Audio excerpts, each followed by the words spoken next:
when I tell you Don Lemon and D.L. Hughley, they are on it, baby. They are on it. I'm so excited. I gotta show you guys this video. They're not letting up on Nolan Wales. Two black men that are speaking up and they are staying on the fight, because we all know this is systematic racism. We all know that the KK, their ancestors, they are putting money behind this to protect these white boys because they are alleged to get away with murder of a black boy. And they want to make Mississippi great again. You know, back in those days, you can unalive a black body and you're not going to pay the price. You're not going to face any consequences. So they want to bring that back. So they're practicing with this case. They're doing everything they can to make it seem like Nolan did this on his own. But black men are speaking up. I'm so thankful. I want us to watch this video and react and tell me what you got. Behind more questions than answers. His friends have explained what they say happened on Horn Island. His family has challenged parts of the public narrative. And now interviews with D.L. Hughley, Don Lemon, Dan Abrams, TMZ, and a former judge are putting the focus on one critical question. What happened after Nolan was left behind? Parents know that. And then Brandon Tatum is going on about how come they didn't talk to the parents. Because why didn't you call me? Why did I have to come get my phone from you? Why haven't you been interested in talking to the police? I know what it's like to lose a friend, and I know what it's like for people to not want you to go to that funeral of that friend because of all the things that could happen. But I know this: if you love somebody, if you truly somebody's friend, there's nothing going to stop you from seeing them all. Because the deeper this case goes, the more complicated the timeline becomes. There is the phone, there is the island, there is Katie McCormack, a young woman described by former Judge Carlos Moore as potentially one of the most important witnesses. There are the friends who have now hired attorneys and repeatedly spoken publicly. And there is Warren Hudson, whose account of that day has become part of a much larger fight over what can actually be proven. But here's the important part. None of that proves who caused Nolan's death. What it does is expose the unanswered gaps investigators still have to resolve. And one of those gaps begins after Nolan's friends say they left Horn Island. To understand why Warren Hudson has become such a central name in this story, we first have to separate the public narrative from what has actually been established. Nolan Wells was an 18-year-old college football player who went to Horn Island on July 4th. He would never return home. His body was found 2 days later. The circumstances surrounding his death remain the subject of investigation. And according to the material discussed in these interviews, authorities had not publicly established that a crime occurred. That distinction matters, because online discretion has moved much faster than the official evidence. People have questioned Nolan's friends. They have questioned the phone. They have questioned the timeline. They have questioned the decision to leave Nolan on the island. And Warren Hudson's name repeatedly appears in those conversations because he was one of the young men connected to Nolan's final known hours. But the public allegations are not the same thing as an official finding. And that is exactly why the next question matters. If Nolan remained on the island after his friends departed, what happened next? One of the most controversial parts of the story involves Nolan's cell phone. According to the reporting discussed in the second transcript, Nolan's family had reportedly sought information from multiple technology companies, including Snapchat, WhatsApp, TikTok, Meta, and Life360. Why? Because digital evidence can potentially help reconstruct a person's movements and communications. But the dispute over Nolan's phone became much more serious when an attorney representing one of the friends publicly challenged the family's handling of it. The attorney claimed he believed the family had not cooperated with law enforcement and had not turned over the phone. That is a serious allegation, but it is important to emphasize exactly what it is, an attorney's claim. It is not an established finding that Nolan's family deliberately withheld evidence, and that distinction becomes even more important when another discussion examines the family's position. So let me ask you this. I saw a headline a few weeks back that said, Ben Crump and the family is going to allow the Jackson County Sheriff's Office access to Nolan's phone. You know what I never heard? I never heard him follow through with that. I have reason to believe, and I do believe, that they have not cooperated with law enforcement. I do not think that they have turned in Nolan's phone. And I'm willing to bet my reputation on that. I don't think they've cooperated at all. They do not have Nolan's phone. They haven't had access to Nolan's phone. The Jackson County Sheriff's Department has it. So how can you say that there's text missing or there's photographs missing? Our boys had no reason to do anything with Nolan's phone other than give it back to Christine and her friends later that night. So anything about missing text messages or Snapchats is completely false. The disagreement appears to center on how the phone should be examined. The family has reportedly wanted its own forensic expert involved. Authorities, meanwhile, would naturally want access to potential evidence relevant to their investigation. That creates a difficult situation because everyone may claim to want the truth while disagreeing about who should control the evidence that could help establish it. And that is where the story becomes much bigger than one phone. A phone cannot tell investigators everything, but it can preserve pieces of a timeline that human memory cannot. A message can carry a timestamp. A photograph can contain metadata. A location application can potentially show movement. A social media account can preserve activity, and even the absence of information can raise questions that investigators may need to explain. That does not mean missing messages automatically prove that someone deleted them. It does not mean a missing photograph proves a cover-up, and it does not prove Nolan's friends did anything wrong. It means investigators need to establish what information actually exists, and what does not. Don Lemon and TMZ's Charles discussed another important aspect of that dispute, the family's apparent desire for a joint forensic examination rather than simply surrendering the device for an independent examination by authorities. I mean, it sounds like the family, I think you nailed it, saying that they're willing to work with the authorities, but they don't trust the authorities. And what I heard, the key thing there is they said they're willing to do a joint forensic examination of the phone. It does sound like they have been holding on to the phone. They don't want to give it to the authorities and let them and leave it to their device, to them to do their process without having their own investigator there at the same time. So it sounds like, basically what they're saying is we'll hand over the phone, but we're going to send our forensic investigator too, and they will sit there with your investigators and go through the phone.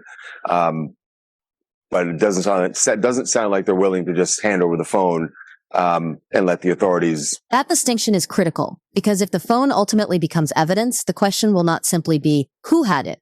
The bigger question will be what can investigators actually verify from it? And that is a question that can only be answered through forensic examination, not online speculation. There is another piece of the timeline that deserves attention. What was Nolan like shortly before everything became unclear? Nolan's mother discussed conflicting accounts about his condition that afternoon. She referenced adults who knew him. One coach reportedly told her that he had spoken with Nolan somewhere around the 2:45 to 3:30 p.m. window. The conversation, according to her account, involved college, Nolan's future, and his plans. That matters because it creates a point on the timeline. It does not establish what happened later, but it gives investigators another moment against which other evidence can be compared. Watch. We've seen this before, right? Pattern recognition. We've seen this where things have happened, especially when we talk about the Black community. And, after the death, it's a smear campaign. It's, what can we find out about this person? What can we say? And, that's something, my family and I, especially my husband and I, we definitely do not appreciate. But, we can't fight everyone that wants to have an opinion. But also, too, it's part of society that has been allowed to occur, which is it's gut-wrenching at best. Because if you were in our situation, how would you feel if there were millions of people who are saying, oh, hey, well, he was at an island, he was heavily drunk. And again, even with the drinking, there are so many conflicting stories, only because I have spoken with adults who knew Nolan very well, coaches that were out there. One in particular, I think he told me he saw Nolan somewhere between like 2:45 and 3:30. He was like, Christine, we talked for a while. We talked about college. We talked about his life, his plans. And he was like, he was perfectly fine. If Nolan appeared normal during that period, investigators can then ask, what changed? When did it change? Who was with him? Where was he? And what evidence exists between that sighting and the moment his friends say they left? That is how an investigation should work, not backward from a conclusion, but forward through the timeline. And that brings us to one of the most intriguing witnesses mentioned in the fourth transcript, Katie McCormack. Former Judge Carlos Moore described her as potentially a very important witness because she may have information about Nolan's final known movements. The critical issue is not whether Katie is suspicious. There is no basis in the supplied material to make that claim. The issue is what she may have seen. What did Nolan tell her? Did he say he was going back to the boat? Did she actually see him move toward it? Did anyone else hear that conversation? And what time did it happen? Those questions could help establish the final known sequence before Nolan disappeared from view. Yeah, she remains a person of interest to me personally. She's very key. She's going to be a strong witness because how certain is she that he was going to get on a boat with his friends that he came with? Did anyone else hear him say that? What time did he tell her that? Did she see him physically go towards the boat like he was going to get on? Who did she ride back with? She's going to be very key. But what leads me to believe that she's probably more likely telling the truth than others is that she didn't lawyer up. She's been willing to speak through her sister from the beginning without any one saying that she lawyered up. So if she had something to hide, it seems that she would have lawyered up or not been even allowing her sister to speak. I'm still confused as to why her sister is speaking versus her, but at least someone is getting her side out there. Another unusual element is that Katie herself has not been the primary public voice. Her sister has reportedly spoken on her behalf. Again, that does not prove anything. Someone choosing not to appear publicly is not evidence of wrongdoing. But from an investigative standpoint, the important question is whether authorities have already interviewed Katie and what her account establishes. Because if she can independently confirm what Nolan intended to do after speaking with her, that could become a significant part of the timeline. There is another fact that makes this case especially difficult to understand. Horn Island was not a deserted crime scene. People had traveled there, boats had arrived, boats had left, and according to the discussion with Moore, investigators should be able to identify many of the people who were present. That creates a potentially large witness pool. In this instance, you had several white individuals on an island, and it's not hard to figure out who was there because every person there got there by boat. Yeah. And the captain would have to have a list of everyone on the boat, on his or her boat that got out there. So you can, we'll be able to figure out, or the family should be able to figure out, law enforcement should be able to figure out who was on the island, and they should be able to question each one of them under oath, either via subpoena. They can voluntarily come in, they can be subpoenaed, or taken down to the station. But they should be able to question all of those individuals, and based on their based on their answers and their mannerisms, they should be able to tell who's telling the truth. I know lie detector tests are not admissible in court, but certain people may be willing to take lie detector tests and help us figure out who's telling the truth or not. That doesn't mean somebody necessarily witnessed Nolan's final moments. People can be nearby without seeing what happens. They can be facing another direction. They could be on another part of the island. They can remember events differently. But the existence of multiple witnesses creates an opportunity. Investigators can compare accounts. One person's timeline can be tested against another person's. Boat movements can be compared with statements. Digital records can be compared with memories. And eventually, inconsistencies can either become meaningful or disappear when the evidence explains them. This is where Dan Abrams' analysis becomes particularly important, because there is a danger in cases like this. Once enough questions accumulate, people can begin treating the questions themselves as evidence, but they are not. A strange circumstance is not automatically a crime. An unexplained decision is not automatically proof of intent, and a friend behaving differently from what the public expects does not establish what happened to Nolan. Dan Abrams specifically emphasized the importance of separating unanswered questions from accusations against the friends. This case, when I talk about it, which is typically in these high-profile investigations, when things are bubbling up, right, and the investigation is ongoing, what makes these cases have layers is inconsistencies, is things that don't add up about what the defendants or what the witnesses, potential suspects are saying, right? And yet that hasn't been the case here, right? I mean, yeah, people are saying, well, I have questions about the call that they made for help. I have questions about why Nolan's phone was on the boat. Okay, that's great to have questions. But that's not the same thing as saying, wait a second here. This story doesn't make sense. The problem, with where we are today is their story, in my view, does kind of make sense, right? And so there has to be something else, because let's even assume the very worst case scenario, as far as I'm concerned, which is that there was some sort of fight between Nolan and his friends. They say that didn't happen, but let's even assume that happened, and they left him on the island. Okay, that's not murder. That's not manslaughter, right? This island is an island where people are constantly going on other people's boats to leave. It's not just like, oh my goodness, if you don't get back on your boat, you'll never get out. So even if that happened, it would be bad, right? But I kind of feel like we know about it already.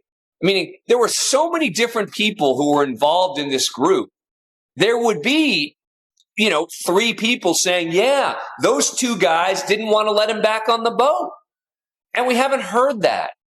So I just think that, and I think these lawyers are right to say, you better be really careful when you're pointing the finger at these friends. And I'm so sorry that this has become a sort of a race case. And I say, I'm so sorry because, in theory, what this is a black kid and white kids who are friends. And that is especially important because these are very young people. Charles pointed out that some of them are only 18, 19, or around 20 years old. They are receiving advice from parents. They are receiving advice from lawyers. And they are navigating an internet environment where a single sentence can spread around the world within minutes. So the media strategy itself becomes part of the case, not because talking proves anything, but because once someone chooses to speak publicly, people will examine what they say.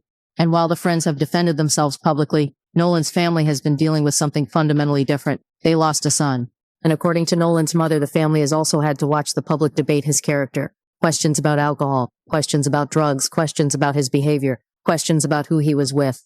D.L. Hughley argued that this kind of discussion can shift attention away from the central issue. Instead of asking what happened to Nolan, the public begins asking whether Nolan somehow caused his own tragedy. Guy, I know we don't like to say his name, sat down with him. I was like, okay, this one kid and his mom is a judge and maybe he wants to sort of clear his name. But now every week, another friend sits down, and now they've got this lawyer, and they're sitting down and doing interviews. It's weird to me. And it's not just weird. There are people who are going to say things on the internet. Why does that rise to the level of, you need an attorney to now sit down and do interviews to publicize yourself, to try and change the court of public opinion? Why do you care about a court of public opinion? Because you didn't do anything. And ultimately, if you didn't do anything, and maybe they didn't, let's take them at their word and their attorney that they didn't have anything to do with Nolan's death. That's all going to come out when the results of the autopsy come out, when the investigation comes out. So why are you now it's almost like I get like this attorney has probably convinced them, yes, do this and talk about this and it'll change public opinion. But what it really does, it makes some people will look at it and go like, well, what are you getting out in front of? If you didn't do anything, there's nothing to get out in front of. So in some ways it can backfire on you. It's just weird to me. And then you also run the risk of what did happen is that one of these kids sits down and blasts Nolan's mom and says that she was wrong to put out that photo. And that's not going to play well in the public for you, man, that you're attacking the mother of your best friend, who you're so distraught about losing him, yet you're doing an interview where you're attacking his mom. Yeah. It's just stupid. Like, that the old saying is, anything you say can and will be used against you in a court of law, but also in the court of public opinion. And so, I don't get why they're doing. There is a legitimate investigative reason to examine everything about Nolan's final day. His behavior matters. His physical condition matters. His communications matter. His relationships matter. But those details should be used to reconstruct events, not to replace the investigation itself. Because the question isn't whether Nolan was perfect. The question is what happened to him. Eventually, the investigation has to reach a conclusion. The autopsy, toxicology, digital evidence, witness statements, potential grand jury proceedings, those findings could change the entire public conversation. But Dan Abrams raised another possibility. What if the official conclusion is that Nolan died accidentally? Would that end the controversy? Not necessarily. So she's saying it bothered the coach, but she's saying it's bothering her. But my thing is, what do you think teenagers are doing on their senior trip? Of course, hey man, let me tell you something, man. If you're gonna get drunk and get high, you're supposed to do it when you're young. You're supposed to do it when you're young. That's when you make mistakes. I'm not advocating for that. I wouldn't be shocked if he had drugs in his system. I wouldn't be. But I think that it speaks to where we are as a society right now. We know what was in his system before we know what was on their phone. Mm-hmm. We know more about him, and it's always the case. I don't care what happens. Why do I know what was in his system before I know what was on their phones or who they talked to or where they were located at? And every story those boys tell looks like an adult told them to. Everything they say. Like how do you make these calls? Those conversations, those dudes are those dumbass teenagers not bright enough and sophisticated enough to say these things. They know damn well they kept that phone because a phone is a record. It's a technical record. It puts dates and places and things in proximity to other things. They know it. And that may be one of the biggest challenges facing this case, because evidence can establish one conclusion while the public continues to believe another. That is why the final answer has to be supported by something stronger than a press conference. It has to be supported by evidence that can withstand scrutiny. P.L. Hughley compared the public response to Nolan's case with the national attention surrounding the disappearance of Natalie Holloway. The cases are not identical, but the comparison raises a broader question. When a young person dies under unexplained circumstances, should the family's demand for answers depend on who that person was? Or should the investigation begin with the same basic principle every time? Find out what happened, follow the evidence, and give the family the truth. Overarching question I've had for weeks now. Do you think that if there are no criminal charges from the grand jury, if the autopsy from the state shows this was an accidental drowning, is that going to be the end of the story? Or do you think that people out there, maybe even the family, will not accept that? No way it's going to be the end of the story, because as you know, Jesse, medical examiner reports are often ambiguous, right? There are often different ways to interpret it, right? So, the medical examiner really is going to assess, was it a homicide or not, right? Meaning, did he die at the hands of someone else or not? And if there is no evidence that this was a homicide in a typical investigation, that would kind of be the end of it, right? Which is, it's not a homicide. No one killed him. So time to move on. I don't think that's going to happen here, in particular because of the racial angle on this. I think Ben Crump is stating that, right? Ben Crump is saying, is lumping this case in with other cases of Black late teens boys in Mississippi who he thinks the investigations have not been thorough enough. I think that this investigation is going to be as thorough as it can be. And my guess is that there's going to be a level of dissatisfaction no matter what they come up with. But look, people like you and me, we focus on facts and evidence, right? We don't get into the conspiracy theory rabbit holes, unless they've got some evidence behind them, right? I mean, I'm game to go down any rabbit hole where you show me evidence. But when you say to me, oh, because there have been two medical examiners who have examined the body. Oh, well, in between the time of the first medical examiner and the second medical examiner, there were parts of the body that appear maybe were missing. And that's what happens, right, with medical examiners. And what I'm afraid of is that that's going to just turn into conspiracy theories that are not evidence, that are not facts. And I think it's really, really important, and I think you've been doing a really good job of this, is that we always sort of bring it back to that. We bring it back to, whoa, let's not. Right now, the Nolan Wells story still has pieces that don't fit neatly together. There's Warren Hudson's public account. There are the other friends. There's Nolan's phone. There's the question of digital evidence. There is Katie McCormack. There are the other people who are on Hearn Island, and there's the most important gap of all, what happened after Nolan's friends left. That gap should not be filled with rumors. It should not be filled with assumption. And it should not be filled by declaring someone guilty before investigators establish what the evidence actually shows. But it also cannot simply be ignored, because somewhere inside that missing portion of the timeline may be the answer Nolan's family has been waiting for. Until investigators can reconstruct those final moments with evidence, the biggest mystery remains exactly where it started. What happened to Nolan Wells after everyone else left? And perhaps more importantly,